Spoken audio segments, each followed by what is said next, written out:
Elbəyli Həsənli. Niyə Bakı və Ankara Paşinyanı səssizcə dəstəkləyir? Ermənistanda keçiriləcək seçkilər təkcə daxili siyasi hadisə deyil. Bu seçkilər Cənubi Qafqazın təhlükəsizlik arxitekturasına birbaşa təsir edəcək qərardır. Məhz buna görə Azərbaycan və Türkiyə açıq bəyanatlardan qaçaraq eyni strateji xətti tuturlar. Nikol Paşinyanın səssiz şəkildə qalib gəlməsinə şərait yaratmaq. Bu simpatiya məsələsi deyil, bu alternativlərin daha təhlükəli olması ilə bağlı hesabdır. Paşinyan nə Azərbaycan pərəsti, nə Türkiyə tərəfdarı. O, Ermənistan daxilində müharibəni uduzmuş, amma reallığı qəbul etmiş liderdir. Onun əsas fərqi revanşistlər kimi olmamasıdır. Paşinyan bilir ki, yeni müharibə Ermənistan üçün intihardır. Bakı və Ankara üçün əsas məsələ Paşinyanın kim olması yox, onun alternativlərini nə təklif etməsidir. Alternativlər isə açıqdır. Qarabağ klanı, Moskva yönlü fiqurlar, itirilmiş torpaqlar ritorikası və yeni gərginlik. Paşinyanı açıq şəkildə dəstəkləmək Ermənistanda onu Türk layihəsi kimi təqdim edər. Bu isə millətçi mobilizasiyanı gücləndirər, Moskvanın seçkiyə müdaxiləsini asanlaşdırar və Paşinyanı daxildə zəiflədər. Ona görə də Bakı və Ankara danışmır, davranır. Siyasət bəyanatla yox, mühit yaratmaqla aparılır. Səssiz dəstək bir neçə istiqamətdə işləyir. Birincisi, alternativin təhlükəli göstərilməsidir. Bakı və Ankara ritorikanı aşağı saxlayaraq Paşinyanın əsas argumentini gücləndirir. Mən olmasam, müharibə qaydacaq. Revanşistlər şou qəhrəmanı yox, real risk kimi görünür. İkincisi, normallaşma perspektivinin açıq saxlanmasıdır. Türkiyənin Ermənistanla normallaşma xəttini tam bağlamaması, Azərbaycanın sülh gündəmini masada saxlaması erməni seçkisinə dolayı mesaj verir. Blokadadan çıxış yalnız bu xətlə mümkündür. Üçüncüsü, iqtisadi siqnalların verilməsidir. Amma şərtsiz yox. Nə Ankara, nə Bakı hədiyyə verir. Sadəcə göstərilir ki, regional layihələrə qoşulmaq yalnız konfliktsiz kursla mümkündür.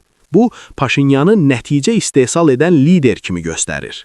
Rusiya faktoru bu prosesdə həlledicidir. Əgər seçki Türkiyə və Azərbaycan arasında qarşı durma kimi təqdim olunsa, Paşinyan udar. Buna görə Bakı və Ankara səssiz qalır. Paşinyanı müdafiə edən argumentlərin isə Ermənistanın öz içindən çıxmasına şərait yaradır.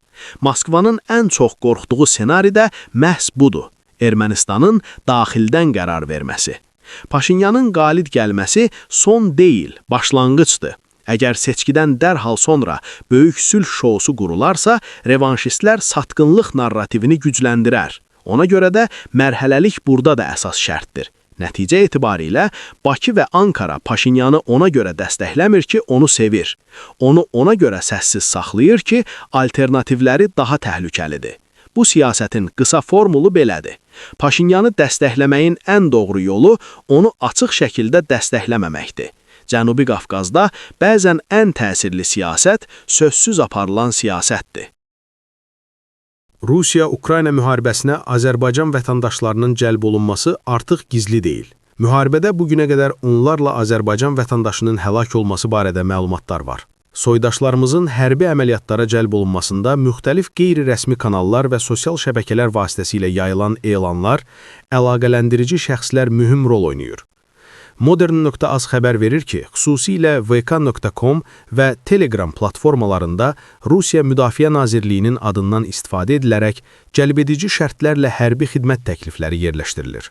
Yayılan elanlarda Azərbaycan, Qazaxıstan, Özbəkistan və digər MDB ölkələrinin vətəndaşlarına müqavilə əsasında xidmət təklif olunur. Şərtlər isə kifayət qədər səxavətli görünür. Belə ki, müqavilə bağlanan an, muzlu döyüşçüyə dərhal 1.500.000 rubl, təxminən 28.000 AZN birdəfəlik ödəniş verilir.